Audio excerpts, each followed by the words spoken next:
അള്ളാഹുവിന്റെ റസൂല് പറയുന്ന, നിങ്ങൾ കിടന്നുറങ്ങുമ്പോൾ വാതിലടയ്ക്കുമല്ലോ, വീടിന്റെ ഫ്രണ്ടിലെ വാതിലടയ്ക്കുമല്ലോ, ആ വാതിലടയ്ക്കുന്ന സമയം നിങ്ങൾ ബിസ്മി ചൊല്ലാതെ വാതിലടയ്ക്കല്ലേ.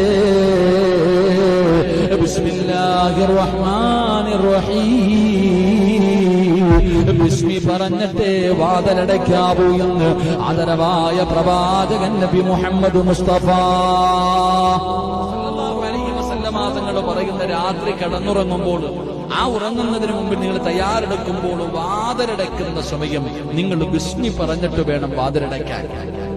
എത്ര പേരാ ബിസ്മി പറയണം? സുബ്ഹാനല്ലാഹ്. എത്ര പേരാണ് ബിസ്മി പറഞ്ഞിട്ട് വാതിലടയ്ക്കുന്നത്? ഈ പറയുന്ന രീതിയിലൊന്ന് ചെയ്തു നോക്കൂ പെണ്ണുങ്ങളൊക്കെ. എന്റെ പ്രിയപ്പെട്ട സഹോദരിമാരൊക്കെ പേടിയും പ്രയാസമൊക്കെ മാറും. റസൂലുള്ളാഹി സ്വല്ലല്ലാഹു അലൈഹി വസല്ലമ തങ്ങൾ പറഞ്ഞു, നിങ്ങൾ കിടക്കുന്ന സമയത്ത് വാതിലടയ്ക്കുമ്പോൾ ഇന്നത്തെ രാത്രി മുതൽ ബിസ്മില്ലാഹിർ റഹ്മാനിർ റഹീം എന്ന് പറഞ്ഞുകൊണ്ട് നിങ്ങളുടെ വീടിന്റെ വാതിൽ അടച്ചു നോക്ക് എന്റെ പ്രിയപ്പെട്ടവരെ. പിന്നെ ആ വാതിൽ ശൈത്താൻ തുറക്കൂല. അല്ലാഹു നമുക്ക് ഈമാൻ നൽകി അനുഗ്രഹിക്കുമാറാകട്ടെ.